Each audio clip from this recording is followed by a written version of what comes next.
Hello everyone. I know you watched this video to accompany you to sleep.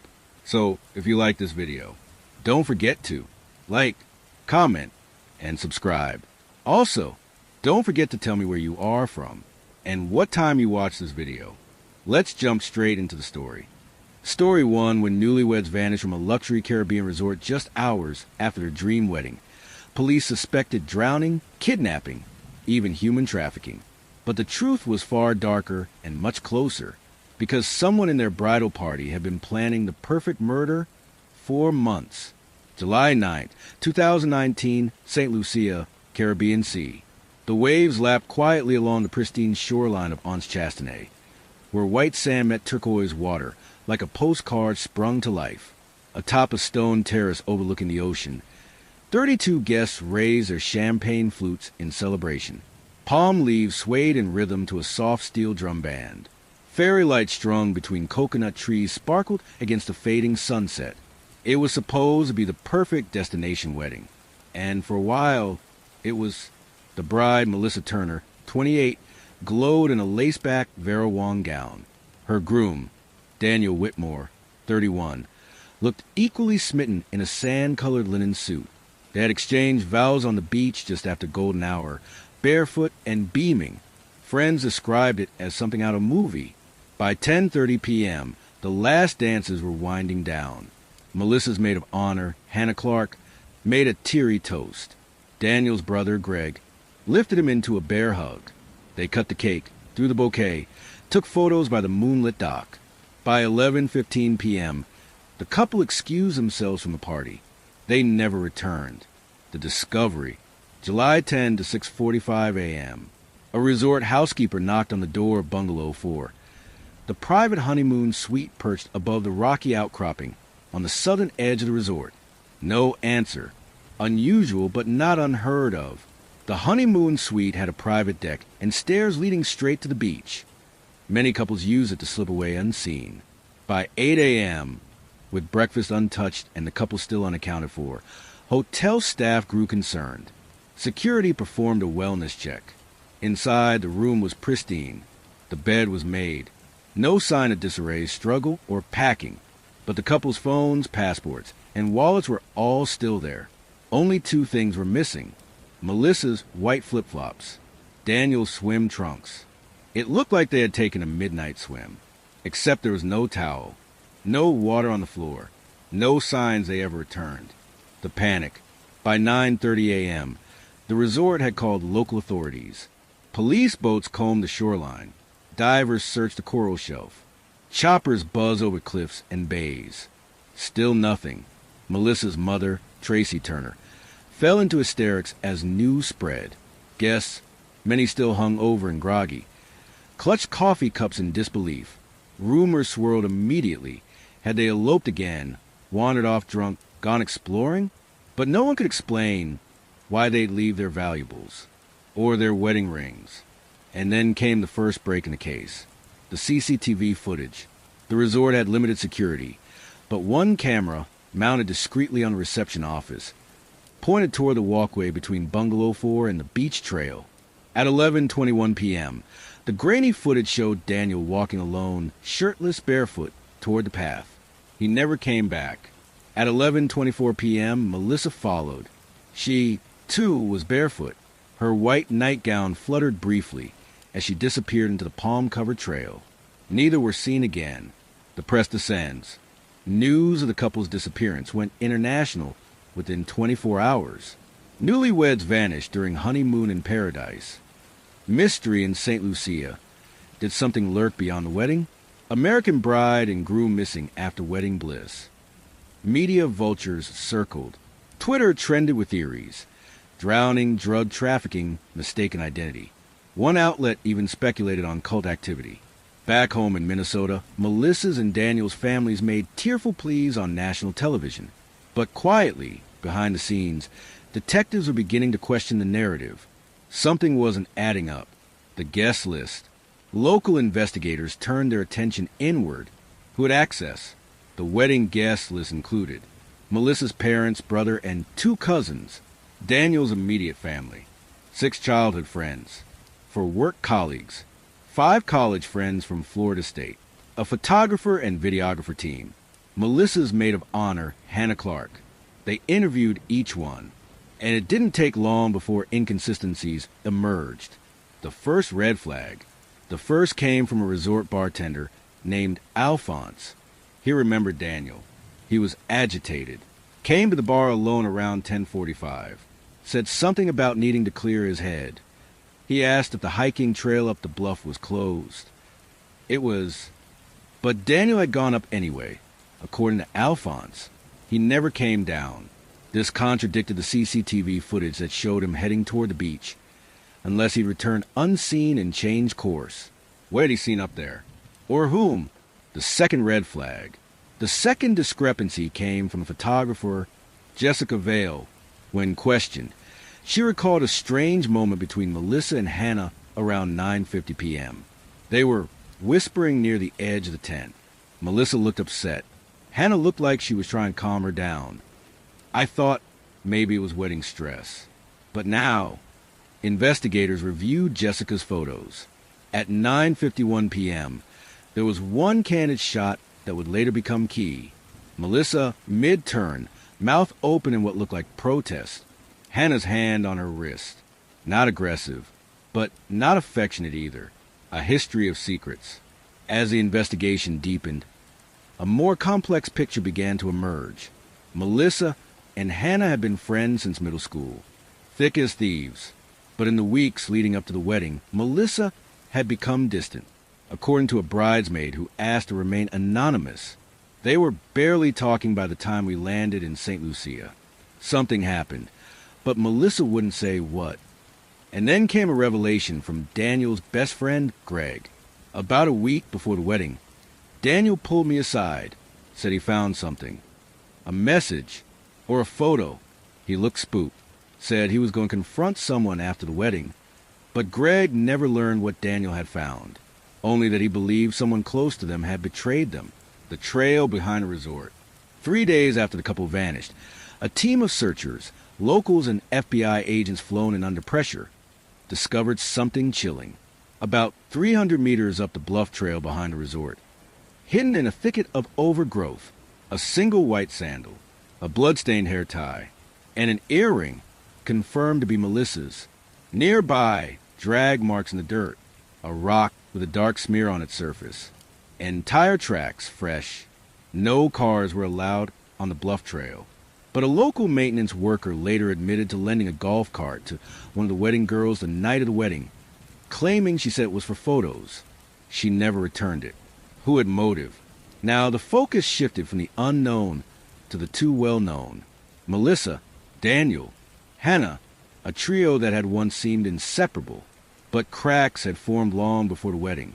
One email, recovered from Melissa's personal Gmail account, accessed with parental consent, changed everything.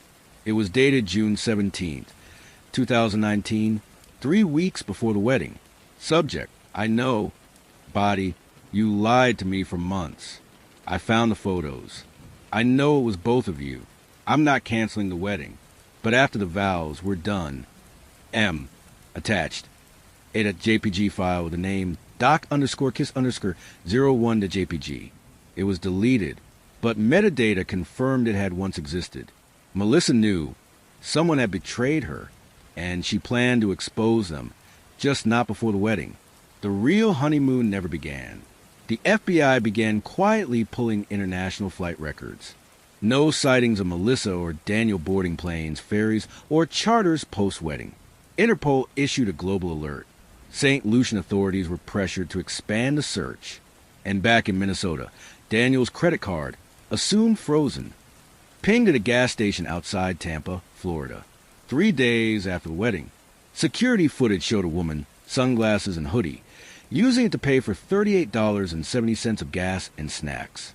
She looked up once at the camera, and even grainy and obscured. There was no mistaking the shape of her mouth as she chewed her bottom lip. It was Hannah Clark. July 13th, 2019, Tampa, Florida. The morning sun blazed across the pavement of a mobile station just off I-75. The clerk behind the counter didn't recognize the woman in the hoodie and sunglasses at first. She looked like 100 other road-weary travelers, disheveled, quiet, efficient. She paid in cash for a soda and bag of pretzels, then used a credit card for gas. That car belonged to Daniel Whitmore, the missing groom presumed dead.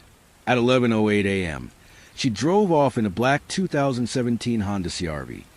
Plates registered to a rental agency in Miami. 12 hours later, the FBI matched the surveillance image with facial recognition. It was Hannah Clark, Melissa Turner's best friend, maid of honor, and now the prime suspect in what was beginning to look less like a tragic accident and more like a double homicide. The chase begins. When authorities issued a bolo, be on the lookout, on Hannah Clark, she'd already been on the road for days. Flight logs showed she never flew back to the U.S. through conventional means. That narrowed the possibility to boat transport, likely illegal or undocumented. The Caribbean is dotted with freelance captains willing to ferry passengers for the right price. A review of St. Lucia's dock logs found something interesting. On July 10th, a vessel named the Coral Runner, captained by Tomas Alvarez, made an unscheduled departure to Martinique. No customs logs, no official manifest. 2 days later, Hannah Clark appeared in Florida. Interpol flagged it as a likely illicit extraction. Hannah didn't just run. She planned her escape. The secret life of Hannah Clark. The FBI dug deeper into Hannah's digital footprint. On the surface, she was a straight-A college graduate turned elementary school teacher. She'd been Melissa's best friend since 7th grade. Sweet, loyal, dependable. But beneath the curated Instagram posts and Pinterest wedding boards, there was another version of Hannah, one who frequented forums about emotional rebirth and clean slates, one who had recently begun studying true crime cases involving disappearances, one who had Googled, in the weeks before the wedding, can you be prosecuted without a body? How to erase GPS from iPhone? How long does it take for ocean currents to move a body? And perhaps most disturbing, how to make it look like an accident. The affair. The FBI recovered fragments of deleted text threads between Hannah and Daniel Whitmore. Using advanced software, they pieced together a chilling timeline. March 12, 2019. First suggested message from Daniel to Hannah. April 5, 2019. Photo of Hannah in lingerie sent at 2:14 a.m. May 2nd, 2019. Daniel writes, I can't marry her if this keeps going. June 15th, 2019, Hannah responds, you'll marry her. You have to. And then we fix it. Whatever fix it meant, Daniel never explained. But what the text revealed was clear. Daniel and Hannah had been having an affair. And Melissa had found out. The tipping point. Investigators theorized that Melissa intended to confront them after the ceremony. That night, a controlled detonation with witnesses, possibly even on camera. And perhaps Hannah believed Daniel would deny it. Or worse, betray her. Instead, Hannah may have chosen a different ending. The dock evidence. Back in St. Lucia, cadaver dogs signaled near the far end of the beach, just beyond the CCTV blind spot. Divers discovered something wedged beneath the dock support beam. A GoPro, still recording when found. A length of synthetic rope, tangled in seaweed. A silver bracelet, later identified as Daniel's wedding gift to Melissa. The GoPro footage, though water damaged, revealed flickers of movement, a scuffle, a scream, and what appeared to be a person's legs dragging something heavy down the beach, out of camera range. It wasn't conclusive, but it was enough. Arrest warrant issued. On July 15th, the U.S. Department of Justice issued a federal warrant for Hannah Clark. 2 counts of felony murder. 1 count of conspiracy to commit homicide, interstate flight to avoid prosecution. But Hannah had already gone underground, the apartment in Jacksonville.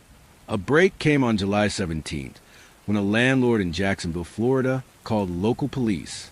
A tenant had vacated a short-term rental without notice, leaving behind several burner phones, a half-burned photo album labeled M&D 2016, a journal filled with unhinged entries, including, she always took what I wanted, always got the light. He said I was a better one. Why didn't he mean it? They were going to laugh. I couldn't let them laugh. The FBI was closing in. A trap laid.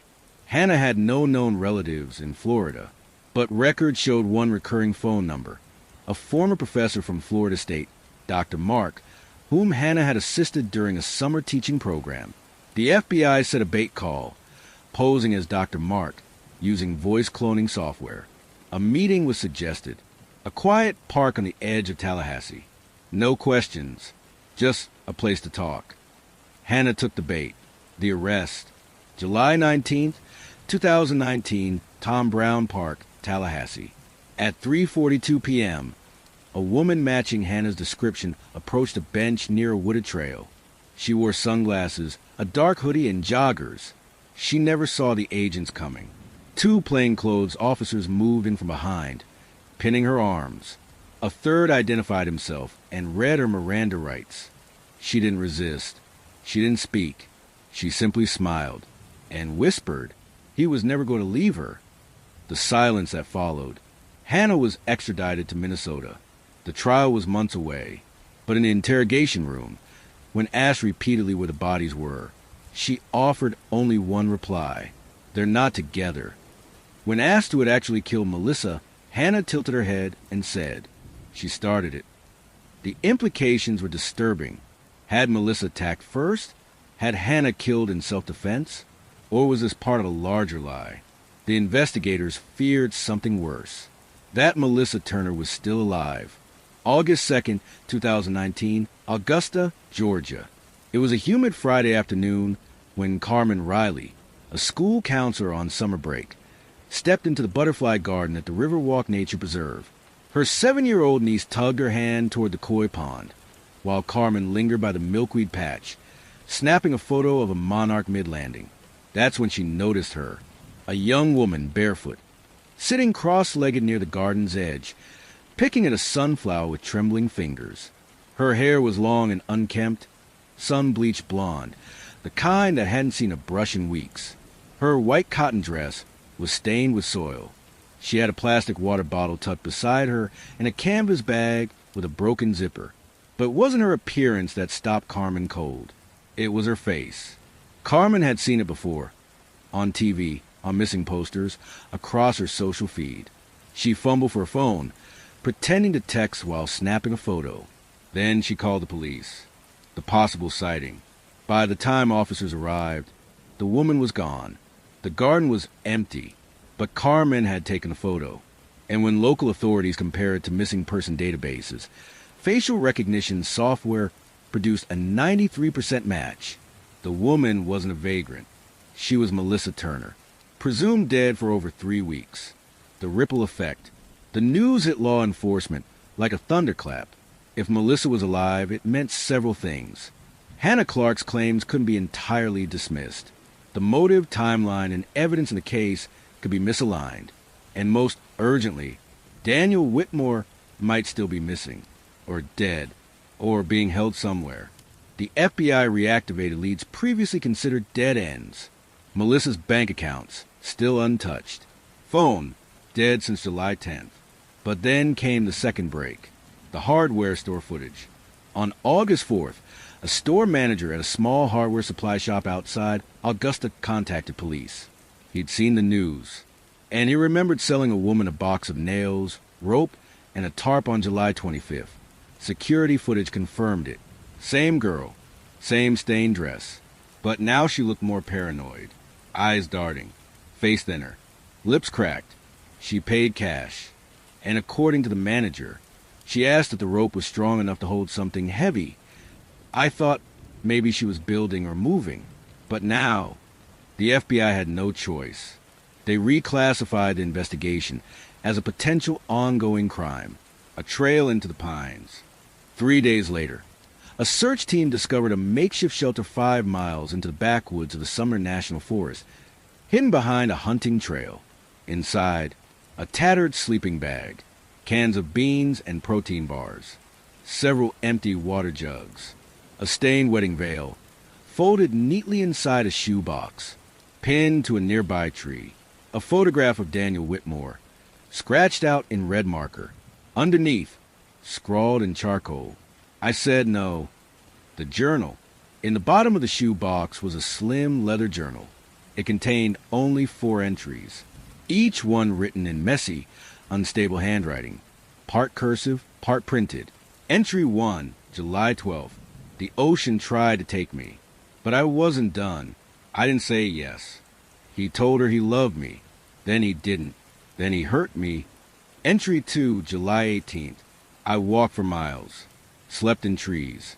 I see her face when I close my eyes. She was supposed to be my sister. Entry 3, July 22nd. Found the road. No one sees me. No one helps. Good. If they do, they'll know. They'll ask. I won't answer. Entry 4, July 30th. He begged. But you can't beg after betrayal. She cried. But not for me. I still hear the splash. There were no names, no dates, no confessions, just fragments. But one thing was clear. Melissa Turner had survived something, and she was running from someone. Hannah speaks, back in custody. Hannah Clark had refused all interviews since her arrest. But when news of the Melissa sighting reached her, her lawyer arranged a closed-door meeting. Inside the room, Hannah appeared calm, until shown the photo from the butterfly garden, her eyes filled with tears. I didn't kill her, she whispered. She was supposed to be gone. I thought she was gone. The room fell silent. When asked to explain, she took a long breath, then said 4 words. You're looking for Daniel, the missing piece. With Melissa alive and in hiding and Hannah backpedaling, the focus returned to Daniel Whitmore, the original groom, now caught in a triangle of betrayal, murder, and lies. Was he dead? Was he missing? Or was he the one orchestrating it all? A new theory emerged. What if Daniel had pitted the 2 women against each other? What if, when Melissa learned the affair, he'd told Hannah Melissa was violent, and told Melissa that Hannah was obsessed? What if his plan wasn't to marry Melissa or run with Hannah, but to escape both? A new lead. The FBI began re-examining the wedding videographer's raw footage, finally released from the cloud. One frame stood out, shot accidentally during packing at 12:03 a.m., long after the ceremony. It showed the beach, empty except for one silhouette. Not Melissa, not Hannah. A man, dragging something wrapped in what looked like a veil. They enhanced the frame. The resolution wasn't perfect, but the man's broad shoulders and limp matched previous footage of Daniel from the rehearsal dinner. If accurate, this photo was taken after Daniel was presumed missing, meaning he was alive and possibly in control. August 6, 2019, Minneapolis, Minnesota. The Whitmore family home was still wrapped in yellow crime scene tape when agents from the FBI's Minneapolis field office arrived with a warrant. They'd already searched once, early on, when Daniel was simply a missing person. But now, with evidence suggesting Daniel may not be a victim, they combed deeper. His childhood bedroom was untouched, preserved by grieving parents. But the real focus was a garage, a 2-car, detached structure Daniel had converted into a workshop the year before. Inside, behind a false panel in the tool cabinet, they found a dusty, locked case. It contained a second passport in the name Elias March, $22,000 in cash, 3 prepaid phones, 2 burner laptops, and a leather-bound notebook titled Consortium Leads, Active Clients. What Daniel Whitmore had kept hidden wasn't just a secret. It was a business. The double life. Over the next 48 hours, cyber agents pieced together Daniel's digital footprint. Behind layers of proxies and VPNs, Daniel had created a sophisticated alias network. He operated under multiple names on forums dealing in crypto laundering, luxury identity forgeries, and, most ominously, targeted surveillance for hire. He sold packages of information, social media tracking, phone pings, routine mapping, services he offered discreetly to jealous spouses, private investigators, and in some cases, obsessive exes. Daniel Whitmore had been running a side hustle built on invasion, manipulation, and control. His clients spanned 6 states. Some were innocent, others disturbingly unhinged. He hadn't just lied to Melissa and Hannah. He had profited from others doing the same. Melissa's file, one of the laptops, contained encrypted folders. Inside was a client directory, including a full dossier on Melissa Turner, phone records, schedule logs, photos taken through her apartment window, bank statements, a copy of her prescription history. It read like a case file, but wasn't labeled Melissa. It was labeled Target 003 ICE. The entries began in November 2018. For months before their engagement, Daniel had been tracking her before he proposed. This wasn't love. This was something far more calculated. The wedding was a setup. Investigators now suspected the entire destination. Wedding may have been a controlled event, one that Daniel could oversee in a closed environment. Limited guest list, isolated location, no local law enforcement on site, with both women under his influence. It wasn't clear what the end game was, but Daniel had mapped the entire resort, marked every camera location, logged boat departure times, tracked tide charts. It was methodical. This wasn't just a wedding, it was a containment zone, and possibly a cover for a disappearance. The mysterious contact. One final lead emerged. The notebook listed a contact. J.G. Crimson Hollow, 1900 hours drop, no loose ends. Crimson Hollow wasn't on any map, but in the Carolina backwoods, locals used the term for a patch of unincorporated forest near the Savannah River. It was rumored to be home to squatters, survivalists, and worse. The FBI assembled a small task force and headed south. Crimson Hollow. The team arrived at the edge of the pine forest on August 9th. The area was known for illegal hunting camps and abandoned buildings. Within 2 hours of searching, they found a burned-out shed. Inside were charred remains of a laptop, a melted GoPro casing, a half-buried canvas bag containing a ring box with Daniel and Melissa's initials. The soil showed signs of recent digging, then reburial. Cadaver dogs hit on a scent trail, but no body was recovered. Then, in the brush nearby, they found an ID badge of the St. Lucia resort, belonging to Tomas Alvarez, the same boat captain believed to have smuggled Hannah into Florida. The name was crossed out in red ink. A body in the river. On August 10th, a fisherman near a bend in the Savannah River spotted something snagged against driftwood. It was a male body, heavily decomposed. Dental records later confirmed it was Tomas Alvarez. He'd been shot twice in the chest, execution style. Found in his pocket was a water-damaged business card. Whitmire Consulting, discreet solutions for difficult people. This wasn't just coincidence. This was cleanup. Someone was tying up loose ends. And that someone might still be watching. Hannah's second confession, back in her cell. Hannah Clark was shaken when told of the evidence in Crimson Hollow. She asked to speak without her attorney present. What she said stunned the FBI. Daniel told me the wedding was a game. Said whoever stayed loyal would get the real prize. He said Melissa was testing me, and he was testing her. The morning after they disappeared, I found her crying on the rocks. She said she thought he drowned. We fought. I hit her. She ran. But I didn't kill anyone. She handed the agent a letter, written in Daniel's handwriting. Signed, "For ICE, when you finally understand." It ended with a cryptic line. "One of you will swim, one of you will sink, and I will sail." The game unfolds. Authorities now believe Daniel manipulated both women into mistrusting and surveilling each other. He used the wedding as a final pressure cooker to see who would crack. And once they did, he used the chaos to vanish, leaving two pawns behind to take the fall. But Daniel underestimated one thing. Melissa didn't die, and she wasn't running anymore.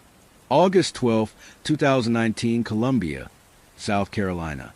The woman walked into the Greyhound station just after 8 p.m. Her white dress was gone, replaced by borrowed jeans and a faded hoodie. She kept her head low, hood drawn, sleeves pulled tight. No one recognized her. At the counter, she purchased a ticket in cash. Destination, Louisville, Kentucky. Departure time, 9:10 p.m. Name given, Lisa Grant. But security footage would later confirm what the name tried to hide. Melissa Turner was no longer on the run.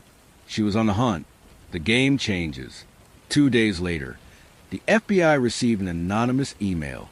Subject: You're looking in the wrong direction. Body: He'll run again. He always does. But I'll be ready this time. You want him? Follow the flowers. Attached: a blurry photo of what looked like an abandoned greenhouse, overgrown with vines. Geotagging revealed the location: Frankfort, Kentucky, less than an hour from Louisville. A follow-up email arrived the next day. He liked to play God, so I built him an altar. The greenhouse. August 15th, FBI agents and local law enforcement descended on the old Whitley Orchid Nursery. A defunct flower operation shut down in 2008 after fire. Inside the collapsed glass dome, among weeds and rusted equipment, they found a surreal tableau. Dozens of wedding photos of Melissa and Daniel, pinned to the broken greenhouse wall. A line of bridal shoes, all identical, leading into the overgrowth. And in the center, a chair. Strapped to the chair was a mannequin wearing Daniel's wedding tuxedo. Its plastic face had been burned and melted. Taped to the chest was a note: "This is what he made me." And beneath it, scrawled in red marker: "Now it's my turn." The trap. At first, agents feared Melissa had gone off the deep end. But then they noticed something even stranger. Every wedding photo had been altered, not digitally, but by hand. In each one, Daniel's eyes were scratched out, while Melissa's were circled. The implication wasn't madness. It was a message. He sees nothing. I see everything now. And then, beneath the mannequin in a steel lockbox, they found a USB drive, labeled "The Game Files." The Game Files. The drive contained hundreds of audio recordings, some dating back over a year. Each one a different conversation between Daniel and women who weren't Melissa. In many, he used aliases: Elias, Mark, Dane. He coached them on lies to tell their partners. He gave advice on hiding affairs, manipulating rivals, and weaponizing sympathy. It was a manual for emotional control. And worse, Melissa's voice appeared in at least 12 recordings. She had been recorded without consent. Private arguments, breakdowns, vulnerable confessions. He'd saved it all. One folder was titled "Ice Cracks." The map, also in the greenhouse, was a map tacked to the wall. It marked 6 cities: Minneapolis, Minnesota; Tampa, Florida; Columbia, South Carolina; Atlanta, Georgia; Asheville, North Carolina; New Haven, Connecticut. Each location had a red circle with a date. The date for New Haven was August 22nd, exactly 1 week away. Melissa hadn't just gone rogue. She was tracking Daniel's escape pattern, and she was planning her next move: the Shadow Network. Behind the scenes, the FBI assembled a profile of Melissa's movements since the wedding. July 11th, disappeared from Street Lucia. July 23rd, purchased burner phone in Atlanta. July 30th, spotted in Augusta. August 4th, seen in Columbia. August 12th, bought bus ticket to Louisville. But now they realized she had help. A digital analysis of the anonymous emails revealed metadata, showing they were sent from a private network, accessed through a university server in Georgia. IP addresses traced back to a student login: Becca Garrison, 21, a tech-savvy college dropout, and one of Daniel's former clients. Becca told agents, "I found out what he was, what he does to people.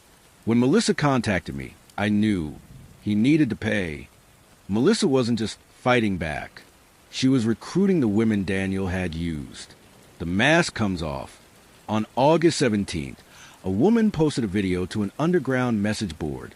The lighting was dim, her face half obscured, but her voice was steady. It was Melissa. "You called it game. I called it love. You recorded me when I cried. Then you disappeared when I bled. You think you won. But I've learned from you, Daniel. Every lie you told, every move you made. You taught me how to disappear. And now I'm going to show you what it's like to be hunted. You'll see me again." The post was removed within hours. But the message was clear. New Haven. The FBI, now fully engaged, dispatched agents to New Haven, Connecticut, Daniel's last known stop as Elias March, where he once ran a seminar under a fake self-help brand. They traced a rental property leased under a Shell LLC, recently renewed for another month. On August 22nd, agents set up a surveillance perimeter, but Melissa was already there.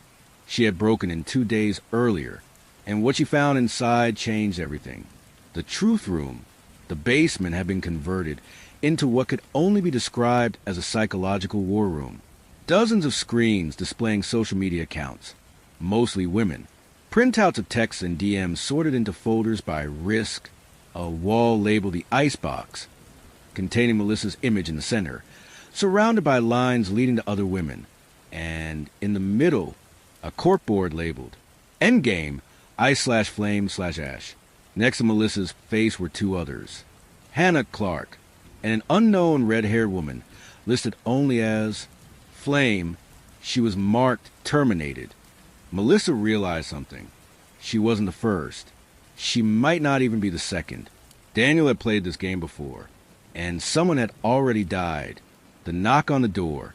At 9:12 p.m. on August 22nd, someone knocked on the door of the New Haven property. Melissa waited, holding her breath. She had one hand on her phone, one on the knife she'd taken from the kitchen. She opened the door slowly. It wasn't Daniel. It was a young woman, disheveled, eyes puffy, and she said, "Are you Melissa?" Melissa nodded. The woman whispered, "I think he's going to kill me." August 22nd, 2019, New Haven, Connecticut. She called herself Claire, but Melissa could tell that wasn't her real name. She was shaking, her voice barely above a whisper. Her red hair was matted with sweat, and she had a bruise forming under one eye. She carried nothing but a torn handbag and a burner phone. When Melissa asked how she found the house, Claire said, "He told me to meet him here. He said it was time I stopped running." Melissa had heard those words before, almost the same ones Daniel had said to her on their engagement night. Words that sounded romantic until they weren't. Claire wasn't just another of Daniel's cast-offs. She was his next target, the Flame. Claire revealed the truth over the next few hours, through sobs and stutters.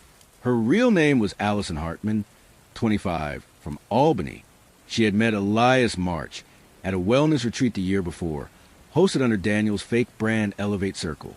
He had coached her on emotional detachment, helped her sever ties with toxic people, her parents and fiancé, and then, slowly, he began to break her down. He told me I had a flame inside me, that I burned too hot, that I had to trust only him. By December, she had moved into a furnished rental he controlled. By January, she had no job, no bank account, no ID. He told me I had to erase myself before I could rebuild. Melissa felt her throat close. This wasn't seduction. This wasn't just control. This was systematic erasure. The archive. Back in the truth room, Melissa and Allison began to search for answers. They cataloged what was on the wall. Photos, names, dates. Dozens of women, some marked with codes. "I see." Cold, calculating, suspicious. Flame. Passionate, volatile, harder to control. ASH. Burned out, disposable. Next to each name, a final annotation. Exited. In play. Or chillingly. And no further action. There were 27 names in total. Melissa's was number 26. Allison's? Number 28. The file named Ash. They found a folder on Daniel's backup drive labeled ASH_07. Inside were hundreds of images and documents related to a woman named Danica Bell, age 30, last known address, Sarasota, Florida. Declared missing, February 2017. Photos showed Danica with Daniel in several locations, smiling, kissing, unaware of the camera. One image showed her sleeping. Another showed her bruised. Her file ended with a short note. Deviated. Cut contact. Termination required.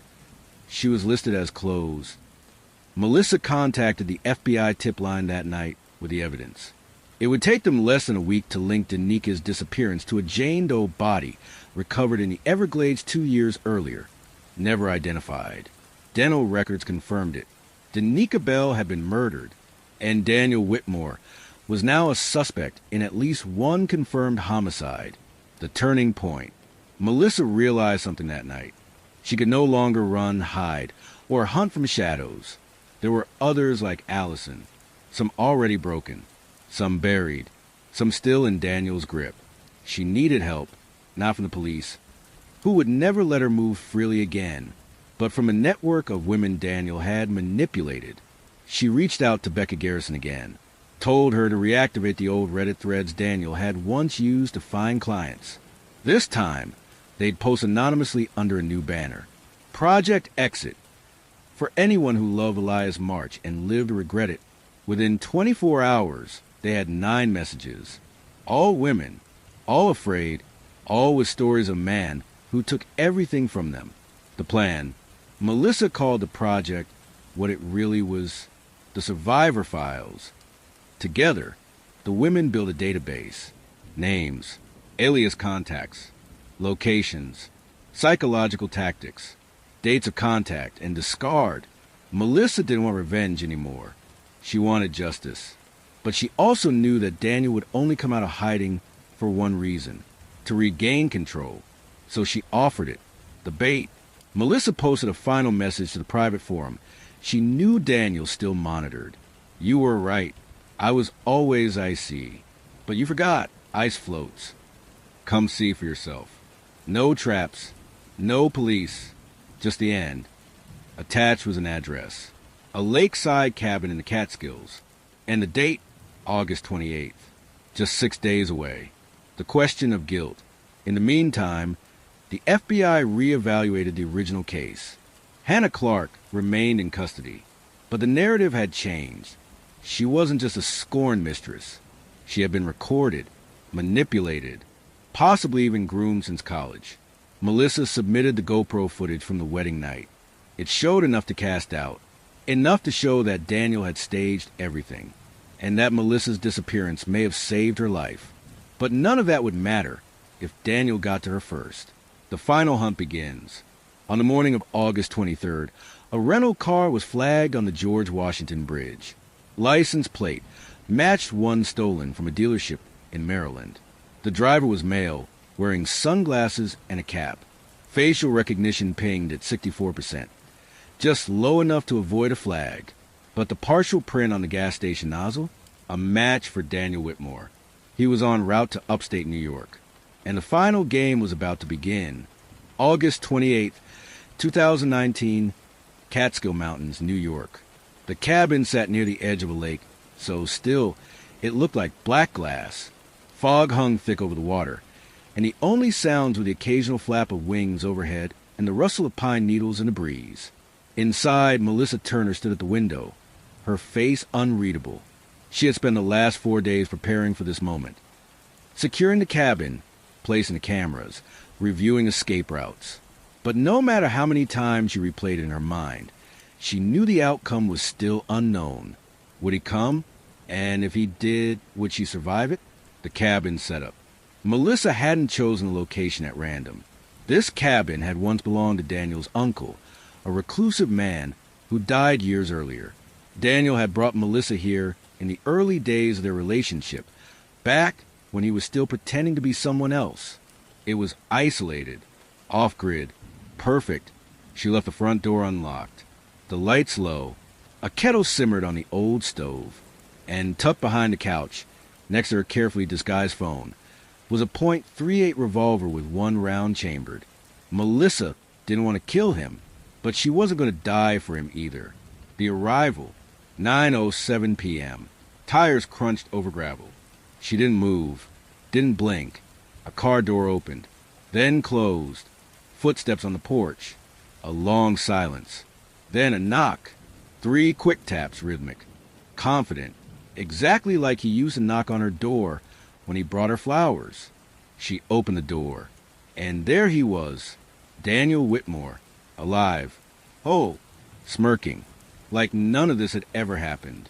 Face to face. He stepped inside without being invited, glancing around casually, hands in the pockets of his windbreaker. Cozy, he said. Reminds me of us. Back when you were still trying to impress me with your book collection and coffee rituals. Melissa didn't respond. He walked to the window and looked out over the lake. You didn't tell anyone, right? Only everyone you ever hurt, she said coldly. He turned slowly, the smirk still faintly there. They don't matter. The conversation. For the next hour, they talked. Melissa recorded every second, discreetly, through the burner phone camera pointed at the fireplace. Daniel confessed to everything without technically confessing. He spoke in riddles and metaphors. You can't play a game unless the pieces move. Love is only pure when it's tested under fire. I didn't lie to you. I curated reality. He described Melissa and Hannah as opposing variables and said Allison Flame was too combustible. He never mentioned Danica Bell. He never said the word murder. But he didn't have to. His face said it all. And so did the message Melissa had hidden in the couch cushions. Help. He's here. Start the feed. The live stream, 300 miles away, in a small operations center run out of Becca Garrison's basement. 5 women watched in real time as Daniel Whitmore paced the cabin. They weren't FBI agents. They weren't law enforcement. But they had all been victims. And this time, they were his jury. They started recording. They uploaded the stream to a private server. And they began compiling timestamps. 9:31 p.m. confirms testing multiple women. 9:45 p.m. refers to Melissa as expendable if it failed. 10:12 p.m. says Danica knew too much. Melissa had done it. She had baited him into revealing his truth, the shift. But Daniel grew uneasy. He glanced toward the bookshelf, where Melissa had once stored her psychology texts. You're calm, he said. Too calm. Maybe I've changed, she replied. You're not the same girl who cried when I missed your birthday. You're right, she said. That girl died in St. Lucia. Daniel's smile vanished. He stepped closer. So what now, Ice? Are we enemies? No, she said. We're done. She didn't reach for the gun. She didn't need to, because outside, headlights were approaching. The backup arrives. 2 vehicles rolled in from the trail. Not cops, but survivors. Becca, Allison, and 2 others, Marisol and Karen, both former clients of Daniel's twisted psychological schemes. They entered the cabin like ghosts from his past. Daniel froze. What is this? He asked, his voice rising. Accountability? Melissa said. The confession. Surrounded, Daniel lashed out. He yelled. He threatened. He called them liars, manipulators, hysterical. But the camera caught it all. At 10:42 p.m., he screamed, You all came to me. You wanted to be saved. You gave me your lives. I gave you clarity. You think anyone else would have helped you. I only killed the ones who begged me to let go. And there it was, the confession, not metaphor, not implication, a direct admission, the takedown. Melissa nodded once, and Becca hit send. The live feed uploaded directly to a secure Dropbox shared with 2 FBI agents Melissa had secretly met the week before. Within minutes, a federal team, already positioned 3 miles down the trail, was dispatched. At 10:51 p.m., they entered the cabin. Daniel tried to run. He didn't make it past the porch. The arrest. Daniel Whitmore was arrested on the following charges. First-degree murder, Danica Bell. Attempted murder, Melissa Turner. Aggravated coercion and identity fraud. Racketeering through coercive psychological manipulation. Obstruction of justice. Witness tampering.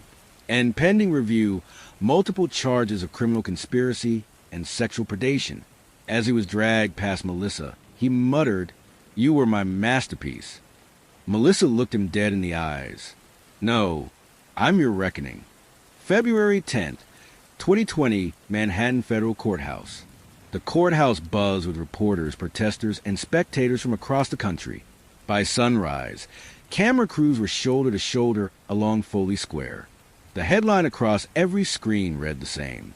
The groom of death faces justice. Inside, the air was tense. Families of victims sat shoulder to shoulder with media and strangers who had followed the case online. Courtroom seats had been allocated like tickets to a concert. In the defendant's chair sat Daniel Whitmore, his tailored suit a far cry from the man last seen being dragged from a cabin in handcuffs. But his smugness? Still intact. Across from him sat Melissa Turner, the bride who survived. And today, she wasn't just a survivor. She was a star witness. The charges. Federal prosecutors had consolidated a sweeping case into 3 main categories. First-degree murder, for confirmed homicide of Danica Bell, tied to forensic evidence and a digital confession.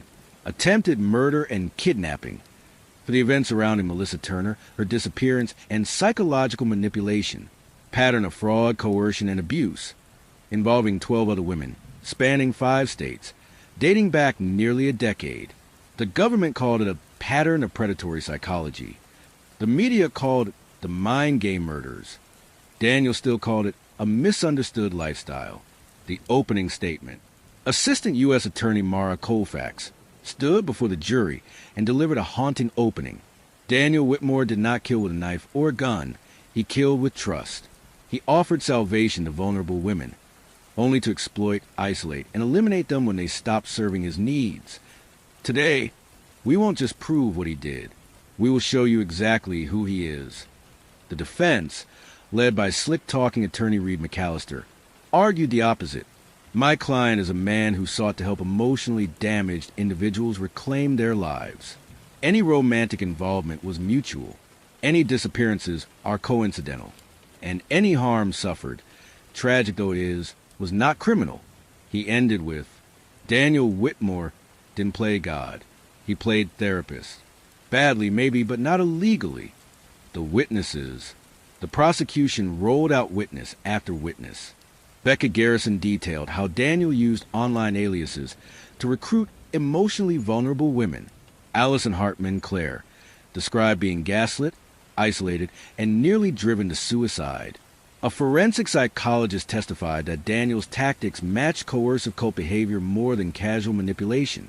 The FBI cyber team outlined how Daniel's files were stored, named, and organized to rank victims by utility. Then came the video recordings. One by one, the jury was shown. Daniel referring to Melissa as Target 003 ICE, describing Allison as an unstable spark to study, bragging about controlling women's bank access, apartment leases, even therapy schedules. Each clip tightened the noose. But it was Melissa who made it unforgettable. Melissa's testimony. She took the stand on February 17th, 6 months to the day since she had returned from hiding. Poised, calm, no notes, no dramatics. He made me question my memories. He told me I'd imagined arguments that left bruises, that my reactions were signs of instability. He didn't just gaslight me, he rewrote me, until I couldn't tell whether I loved him or feared him. He proposed while already planning how I would disappear. She described the wedding night, the ocean, the chaos, the moment she thought she would drown, and the journal she kept in the woods. At one point, the prosecutor held up her old wedding veil. "Is this yours?" "Not anymore," Melissa said. "That woman doesn't exist." The defense crumbles. McAllister's cross-examination was brief and a mistake. He tried to suggest Melissa was mentally unstable. She remained cool. "Are you on medication, Miss Turner?" "Yes, for anxiety, because I was engaged to a predator." The courtroom murmured. McAllister sat down. In the following days, 3 more women came forward, previously unknown, claiming Daniel had also targeted them. The judge allowed their written testimonies. Each story echoed the same pattern: isolation, dependency, control, collapse, and always Daniel disappearing just before the woman snapped. The turning point. Then came the GoPro footage. The wedding night video, accidentally left recording, captured Daniel's voice whispering to Hannah Clark, "If she goes in the water, just let her float. Don't pull her back unless she begs." The footage also caught a moment between Daniel and another male resort staffer. Daniel, "Make sure the cameras face the sand, not the sea." Staffer, "You got it. What's the plan again?" Daniel, "She swims, or she sinks." The jury was visibly shaken. The prosecution rested. The verdict, on March 6th, 2020, after 6 hours of deliberation, the jury returned with a unanimous verdict. Guilty on all counts. Daniel's smirk finally cracked. Judge Marjorie Ellis addressed him. Mr. Whitmore, you used trust as a weapon. You've left a trail of ruin and trauma that stretches across states and lives. This court sentences you to life in federal prison without the possibility of parole. The aftermath. The headlines were massive. Monster groom sentenced to life. Turner testifies. How I survived a killer's honeymoon plan. From bride to avenger, Melissa Turner's stand. Melissa declined most interviews. Instead, she founded a nonprofit called the ICE Project, a support network for survivors of coercive abuse and emotional manipulation. She disappeared from the public eye, but her mission remained clear: to expose the ones who hide behind charm and control, and to make sure Daniel Whitmore was never forgotten for the monster he truly was. March 10th, 2020, Metropolitan Detention Center, Brooklyn. Hannah Clark sat motionless at the metal table, staring at the plastic-wrapped sandwich in front of her. It had been 242 days since she was arrested for suspected involvement in the disappearance of Melissa Turner. For nearly 8 months, she'd been branded as a jealous mistress, the second woman, the pawn in the groom's twisted triangle. Now the world knew who the true manipulator was. Daniel Whitmore was behind bars. And for the first time since that stormy night in St. Lucia, Hannah was ready to tell her truth. The interview request. Following Daniel's conviction, NBC's Dateline and 60 Minutes had both requested exclusive access to Melissa. She turned them down, but Hannah didn't. Her lawyer negotiated one sit-down interview, with conditions: no media circus, no tabloid twists, and full editorial control by Hannah. The interview was scheduled for March 15th, 2020, to be aired nationally under the title, The Other Woman, Surviving the Groom. The truth comes out. In the interview, Hannah's voice trembled, but she never cried. He found me when I was 20. I was in college, dating someone abusive. Daniel made me feel seen, rescued. He helped me break away. But then he filled that space with himself. She explained how he infiltrated every part of her life, took control of her therapy schedule, encouraged her to cut off friends, managed her emails under the guise of protecting her. Then he told her she had a rival, a woman who threatened her place in his world. Melissa, the manipulation. He said Melissa was unstable, dangerous. He told me she tried to kill herself once and blamed him. I believed him. He made it sound like he was protecting me from her. Then he suggested something bold, that they all go away together. He said the wedding would be the final test, that I would see the truth for myself. Hannah was told that Melissa was suicidal, that she might disappear, that it was inevitable. He didn't tell me to hurt her. He just planted the idea that I shouldn't stop her. The wedding night, her version. I saw Melissa crying by the cliffs. I approached her. We argued.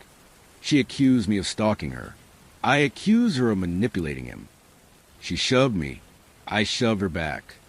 And then she was gone, slipped on the rocks. I screamed for help, but no one came. Hannah insisted she believed Melissa had died. When I couldn't find her, I told Daniel. He didn't panic. He smiled. He said, then I guess she failed the test. Aftermath and arrest. Hannah stayed on the island for another day. When authorities questioned her, Daniel coached her answers. 2 days later, she was arrested in Miami when she attempted to fly home alone. Melissa's still missing. I didn't kill Melissa, but I didn't try to save her either. And for that, I carry guilt every day. The plea. Following Daniel's conviction and Melissa's cooperation, federal prosecutors offered Hannah a plea deal.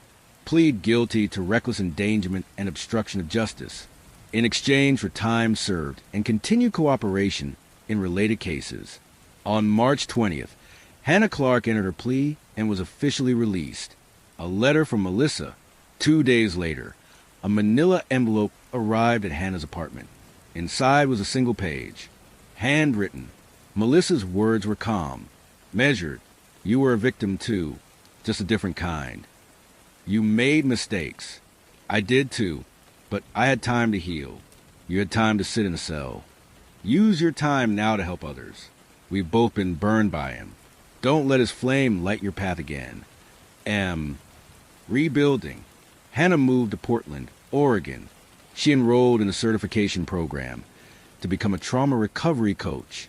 She started writing anonymously for a mental health publication under the pen name H.C. Rivers, and she founded an online support group for women who'd escaped manipulative relationships. Its name? The Ashes, Public Redemption. In an online video posted on April 10th, Hannah spoke directly to camera. This is not a story about a love triangle or a crime of passion. This is about a man who turned people into puzzles and destroyed anyone who stopped fitting. If you're watching this and someone has made you doubt your voice, doubt your worth, leave. Now, it doesn't matter how charming they are. It doesn't matter what they promise next. You don't have to wait for a near-death experience to realize you're alive. I waited. Melissa didn't. And because she didn't, I'm still here. 1 year later, August 2020, the lake was still. The same lake where Melissa had once waited, alone, for the man who tried to end her story. Now, a gathering had formed at its edge, dozens of people holding white flowers, releasing them onto the water. Some cried, some smiled, but all of them were survivors. This was no longer the site of a final confrontation. It was a memorial and a beginning, the ICE Project. In the years since Daniel Whitmore's arrest, Melissa Turner had transformed from reclusive survivor to reluctant advocate, and finally to a quiet force for justice. Her nonprofit, the ICE Project, grew from a single web page to a national organization. Its mission, to help survivors of psychological manipulation reclaim their stories and freeze out those who try to rewrite them. With grants from trauma foundations and partnerships with legal networks, the ICE Project helped victims of coercive control file restraining orders. Survivors access trauma-informed therapy. Police departments recognize manipulation-based abuse. Melissa avoided the spotlight, but continued to write. Her first public piece, published anonymously in The Atlantic, was titled, "How He Tried to Erase Me and How I Wrote Myself Back." Daniel behind bars. Daniel Whitmore now lived inside a maximum security facility in upstate New York. He was placed in protective custody, not to protect him from the outside world, but from the dozens of inmates who had watched his televised trial. He was denied access to computers, banned from all correspondence that wasn't legal or familial, and prohibited from contact with victims or the press. He appealed his conviction once. It was denied within 6 weeks. No one called him a misunderstood genius anymore. He was just another inmate with a life sentence. The ripple effect. The case sparked more than one change. Legislative reform. In 3 states, New York, Georgia, and Florida, new laws were introduced to broaden the definition of coercive control in relationships. In 2 of those states, bills passed under the name the Turner-Clark Protection Act. Pop culture impact. Netflix announced a limited series based on the story titled ICE. Melissa declined involvement, but approved the survivors' participation. Online support. Hannah Clark's group, The Ashes, became one of the largest online forums for survivors of manipulation-based abuse. By its first anniversary, it had over 70,000 members. Hannah was invited to speak at several universities on how manipulation is normalized in young relationships. Her keynote ended with this: "If someone loves you but needs to control you, it's not love. It's construction, and you're the bricks." Melissa's last interview. Melissa gave one interview that year. Just one. It was for a podcast called Silent Exit, hosted by a journalist who had once doubted her. She answered only 5 questions. The last one was, "Do you think you'll ever get closure?" She paused. "I don't want closure. Closure means the door is shut. I want the door wide open for every woman still trapped inside someone else's story." One final letter. Months after his conviction, Melissa received one more letter in the mail. No return address. Inside, one sentence typed on white paper: "If I can't rewrite you, no one will." Melissa folded it quietly and placed it in a fireproof box labeled "Unburnable." She never told anyone about it, not even the FBI, because it didn't matter. Daniel's story was over. Epilogue. The water remembers. At the edge of the lake, Melissa tossed a final flower. Becca, Hannah, Allison, and Marisol stood behind her. They didn't speak. They didn't need to. The lake rippled gently, like it was breathing, and somewhere deep beneath its surface, the shadows faded. Because the story that began with a honeymoon deception had ended with something stronger than vengeance. It had ended with truth. And truth, Melissa had learned, floats